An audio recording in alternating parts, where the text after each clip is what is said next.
রামহরিবাবু বেশ কয়েকখানা গল্প উপন্যাস লিখেছেন, কিন্তু গাঁয়ে মানে না আপনি মোড়লের মতন নিজেকে শরৎচন্দ্রের থেকেও বড় সাহিত্যিক মনে করেন। কিন্তু কোনো সাহিত্য সভায় তাকে সভাপতি করে ডাকে না। হঠাৎ একটা ডাক এলো এবং তারপর কি কি হলো সেই গল্পে সাহিত্যিক নারায়ণ গঙ্গোপাধ্যায়ের একটি খুব ছোট্ট হাসির গল্প, সভাপতি। বন্ধুরা, আপনাদের ভালো লাগবে বলে আমি মনে করি। অনেকগুলো গল্পের বই আর 10-12খানা উপন্যাস লিখেছেন রামহরিবাবু। আর বইগুলোর ভয়ঙ্কর ভয়ঙ্কর নাম: প্রলয়ের আগুন, ডাইনির আর্তনাদ, রক্তের হুঙ্কার, ডাকাতের খাঁড়া, কাটামুন্ডুর নাচ। এইসব রামহরিবাবুর ধারণা শরৎচন্দ্রের পরে তার মতো ভালো কেউ তো লিখতেই পারেন না। শরৎচন্দ্রের চাইতেও তিনি ভালো লেখেন। কিন্তু দুঃখের কথা এই যে ধারণাটা তিনি ছাড়া আর কারণে এত রাশি রাশি বই লিখলেন, অথচ লোকে তার কদর বুঝল না। কুড়িয়ে বাড়িয়ে সব শুদ্ধ 50খানার বেশি বই এ পর্যন্ত তার বিক্রি হলো না। সাধে কি জাতের অধঃপতন হচ্ছে? ওই পঞ্চানন শিকদার নিতান্তই সেদিনকার ছোকরা, এখনও ভালো করে গোঁপ ওঠেনি, আর তার বই কিনা ঝড়ের বেগে কাটতে হয়ে যায়। অথচ যিনি শরৎচন্দ্রের চাইতেও ভালো লেখেন, তার বই কাটে পোকাতে। ঠিক ঠিক, পোকায় কাটা বইগুলোর দিকে করুণ চোখে তাকিয়ে রামহরিবাবু বারবার বাঙালি জাতিকে ধিক্কার দিতে থাকেন। শুধু কি এই, বাংলাদেশে কতই তো সভা সমিতি হচ্ছে, সেদিনকার ছোকরা পঞ্চানন শিকদার পর্যন্ত সভাপতি হয়ে গলায় মোটা মোটা মালা পরে রামহরিবাবুর উত্তেজনায় হার্টের ক্রিয়া বন্ধ হয়ে আসতে চায়। কোনো সভায় এ পর্যন্ত তাকে কেউ সভাপতি করে ডাকলো না। বড় বড় মিটিংয়ের কথা না হয় ছেড়েই দিলাম, পাড়ার সরস্বতী পুজোয় পর্যন্ত বাইরে থেকে লোক ডেকে এনে সভাপতি করা হয়। অথচ তিনি যে সকলের চোখের সামনে সূর্যের মতো একেবারে জল করে জ্বলছেন, এটা কারো মনেই পড়ে না। এরই নাম হচ্ছে প্রদীপের নিচে অন্ধকার। এইসব গবেষণা করে রামহরিবাবু যখন সন্ন্যাসী হওয়ার জন্য গেরুয়া ছোপাচ্ছিলেন, এমন সময় একটা কাণ্ড ঘটে গেল। ভগবান অন্তর্যামী, রামহরিবাবুর মনের বেদনা তিনি বুঝলেন। সেদিন সকালে দাড়ি কামাচ্ছেন রামহরিবাবু, সবে গালের একটা দিক কামিয়েছেন, এমন সময় শুনতে পেলেন বাইরে তাঁর চাকর বুদ্ধুর সঙ্গে কে যেন কথা বলছে। রামহরি বটব্বেলের বাড়ি এটা? আইগা হ, কথা কি কামে আইছেন? তাকে একটা সভায় সভাপতি হবার জন্যে। সভাপতি? তিনি আবার সভার পতি হইবেন কেন? আমার মা ঠাইনের পতি তো তিনি হইয়াই আছেন। লোকটি কি যেন বলতে যাচ্ছিল, এর মধ্যেই ক্যাঙ্গারুর মতো একখানা সমুদ্র লঙ্ঘন লম্ফ দিয়ে এসে পড়েছেন রামহরিবাবু। এক গালে সাবান, হাতে খুর, চেহারাখানা যা খোলতাই হয়েছে বলবার মতো নয়।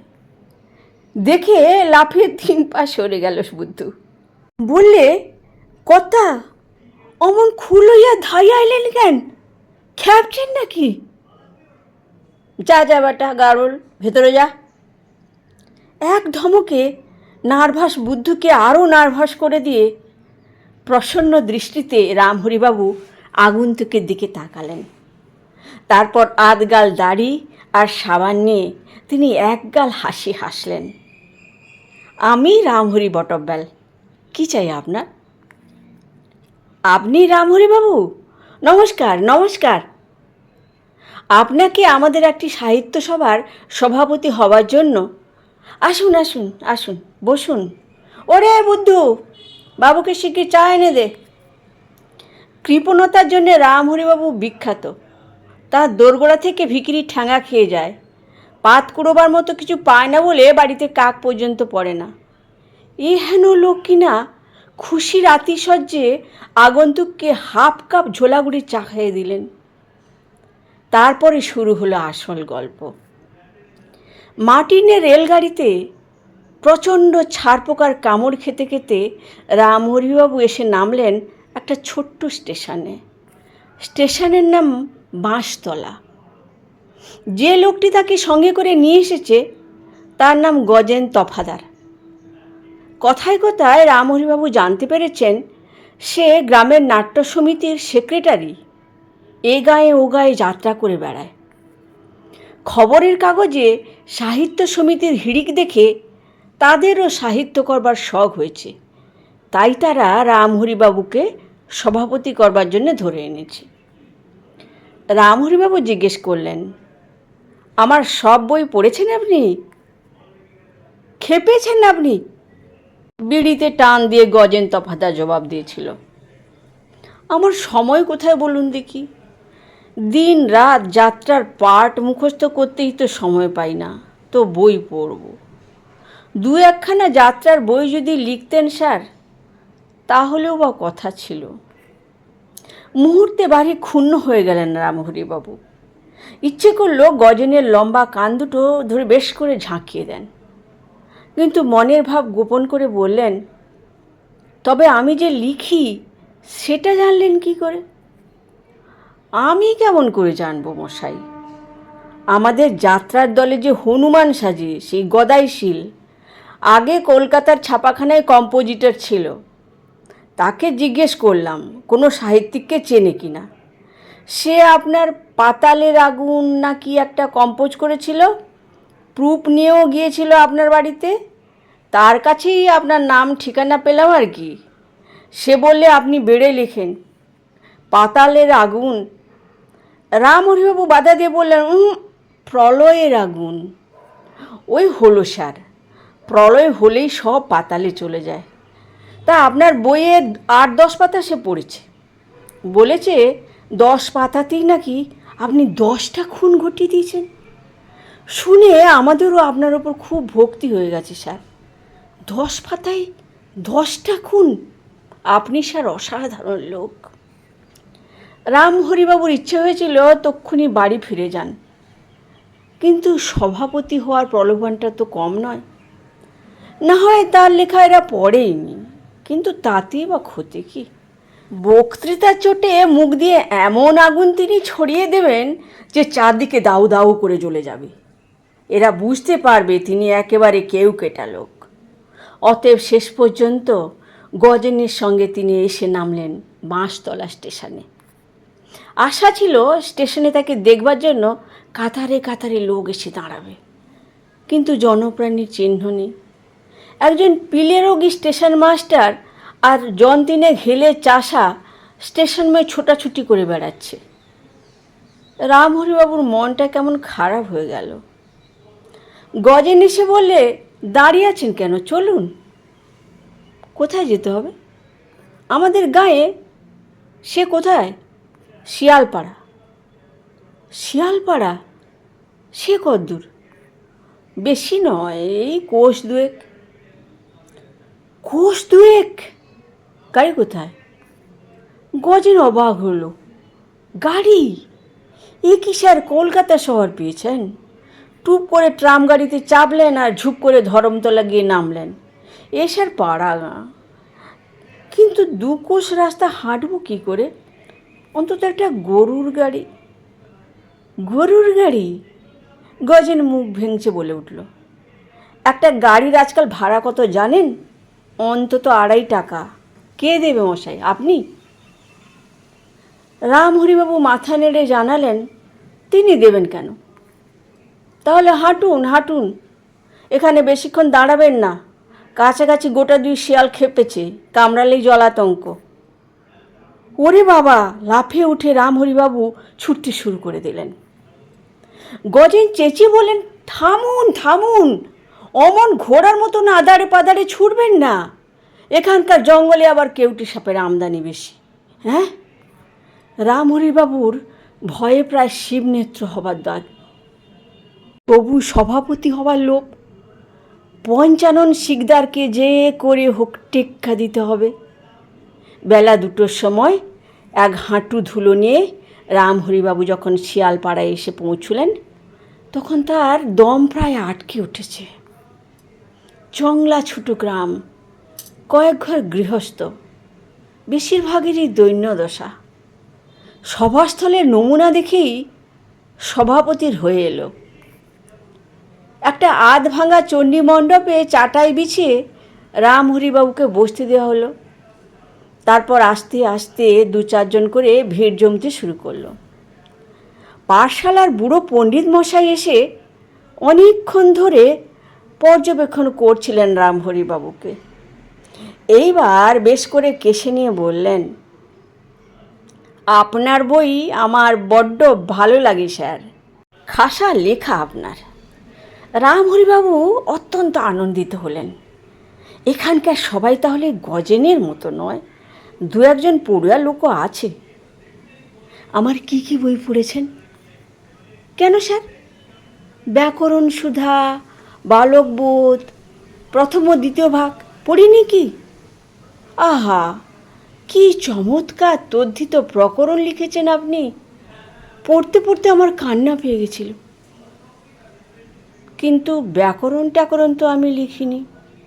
সে কি, আপনার নাম অশ্বপতি কাব্যচঞ্চু নয়? কি আশ্চর্য, লোকটা রামহরিবাবুর নাম পর্যন্ত জানে না, অথচ কোন এক অশ্বপতি না অশ্বডিম্ব ঠাউরে বসে আছে। চটে গিয়ে তিনি বললেন, না মশাই, আমি অশ্বটস্য নই, ও নামের কোনো লোককে আমি চিনিও না। ধ্যাৎ, তাহলে খালি খালি এলেম। শুধু সময় নষ্ট বলে পণ্ডিত মশাই উঠে চলে গেলেন। এবার এগিয়ে এলেন কবিরাজ মশাই। আমাশয় প্রকরণ আর সহজ পাঁচন নির্মাণ, বই দুটো আপনার লেখা তো? রামহরিবাবু সরসে বললেন, না। তাহলে আপনি কৃতান্ত কুমার মারণ রত্ন নন? না না না, আমার নাম রামহরি বটব্যাল। তাই নাকি? বিরক্ত মুখে কবিরাজ বললেন, গজা হতভাগা তো বললে না, খালি খালি বেতো পা নিয়ে ছুটে এলাম দূর দূর। কবিরাজ প্রস্থান করলেন। তারপর আস্তে আস্তে আর সবাই একা চণ্ডীমণ্ডপে রামহরি বসে রইলেন। রাগে তার গা জ্বলতে লাগলো। ইতিমধ্যে কোত্থেকে একটা ডাবা হুঁকো সেজে এনেছে গজেন। বললে, তামাক ইচ্ছে করুন, তারপর চলুন সভায় যাই। সক্রোধে রামহরি বললেন, সভা না হাতি, খালি খালি আমাকে ভোগান্তি করতে কেন যে নিয়ে এলেন? গজেন মধুর এসে জবাব দিলেন, আহা, চড়ছেন কেন স্যার, পাড়াগা জায়গা, এমন হয়েই থাকে। নিন নিন, তামাকটা খেয়ে ফেলুন, তারপর সভায় যাওয়া যাবে। অগত্যা হুঁকোটা হাতে নিয়ে একটা টান দিলেন রামহরিবাবু। কিন্তু সে কি সোজা তামাক! টান দেবার সঙ্গে সঙ্গে মাথা ঘুরে একেবারে মূর্ছা যাবার উপক্রম। সামলে নিয়ে রামহরিবাবু ক্ষেপে উঠলেন, এ কি কাণ্ড মশাই! কি হলো স্যার? এ তামাক না গাঁজা? আর একটু হলে প্রাণটা আমার বেরিয়ে যেত। ও কিছু না স্যার। তেমনি মিষ্টি করে হেসে গজেন বললে, দাগাটা তামাক একটু করা হবেই, ওসব না হলে যাত্রা যে জমে না। কিন্তু আমি তো যাত্রা করতে আসিনি। না, সভা করতে এসেছেন। একই কথা স্যার, আসলে তো বক্তৃতা। নিন, এবার উঠুন। সভা পর্বের বিস্তারিত বর্ণনা না করাই ভালো। একটা খোলা মাঠে খান কয়েক চাটাই পাতা, আর একদিকে একখানা তেপায়া চেয়ার, সভাপতির আসন। চেয়ারে বসতে গিয়ে একটুর জন্যে ধরাশয্যার হাত থেকে রক্ষা পেয়ে গেলেন রামহরিবাবু। সবাই লোক হয়েছে গোনাগুন্তি 15 জন। 7-8টি কালো কালো ন্যাংটো ছেলে মেয়ে, জন 2 চাষা, গজেন আর জন 5 ভদ্রলোক। মাল্যদান হলো না, প্রস্তাব হলো না, উদ্বোধন সঙ্গীত হলো না। রামহরিবাবুর বুক ভরা আশা যেন ধক করে নিভে গেল। কিন্তু ঘাবড়ালে চলবে না, মনে মনে শক্ত করে কোমর বাঁধলেন। হোক ছোট সভা, নাই বা থাকুক মালা, কিন্তু তিনি পিছপা হবেন না। বক্তৃতার তোড়ে এমন আগুন ছুটিয়ে দেবেন, এই 15 জন লোকেরই মাথা ঘুরে যাবে। সুতরাং তিনি আরম্ভ করলেন। বন্ধুগণ, অদ্যকার এই বিরাট জনসভায় আমাকে সভাপতির আসন দিয়া আমাকে আপনারা যেভাবে সম্মানিত করিয়াছেন, সেজন্য আমার আন্তরিক অভিনন্দন জানাই। আমি জানি এই আসনের যোগ্য আমি নই। হঠাৎ পেছন থেকে চিৎকার উঠল, পালাও পালাও! আজকে রামহরিবাবু থেমে গেলেন। কি হয়েছে? জমিদারের লাঠিয়াল আসছে। বিনা অনুমতিতে তার জমিতে সভা করা হচ্ছে, তাই লাঠিয়াল পাঠিয়েছে। বলেছে আগে সভাপতির মুন্ডুটা দুফাঁক করে, বাকিটা শুনবার আর সময় ছিল না। বাবা গো বলে রামহরিবাবু ঊর্ধ্বশ্বাসে ছুটতে শুরু করলেন। কোথায় কোন দিকে তিনি জানেন না। মুহূর্তে সেখানে সভার চিহ্ন মাত্র রইল না। ওদিকে রামহরিবাবু ছুটলেন। ভুঁড়িটা মস্ত একটা ফুটবলের মতো আগে আগে দৌড়চ্ছে, পেছনে দৌড়চ্ছে শরীর। তারপর ছপ ঝপাস করে একটা শব্দ। হ্যাঁ, এতক্ষণে সভা জমেছে বটে। একটা পচা ডোবার বুক সমান কাদার ভেতর থেকে রামহরিবাবু ওঠার চেষ্টা করছেন, কিন্তু উঠতে পারছেন না। জলে কাদায় তার বিরাট শরীরটাকে দেখাচ্ছে একটা জলহস্তির মতো। আর ডোবার চারদিকে 100-2 লোক জড়ো হয়েছে। গজেন আছে, পণ্ডিত মশাই আছেন, কবিরাজও আছেন। পরমানন্দে সবাই রামহরিবাবুর দুর্গতিটা উপভোগ করছে। এইবারে সত্যি সত্যি বিরাট সভা, আর রামহরিবাবু সত্যিকারের সভাপতি। কলকাতায় ফিরে রামহরিবাবু ইজি চেয়ারে চোখ বুজে শুয়ে আছেন। বুদ্ধু তার সর্বাঙ্গে মলম মাখাচ্ছে। হঠাৎ চোখ মেলে রামহরি করুণ স্বরে ডাকলেন, বুদ্ধু, আজ্ঞা। কোনো দিন কোথাও সভাপতি হোসনি, বুঝলি? আজ্ঞা, বুঝছি। আমি আমার পরিবারের প্রতি ওয়া সুখেই আছি। শোভা টোবার প্রতি হম কোন দুঃখে? বীরের মতো উত্তর দিল বুদ্ধু।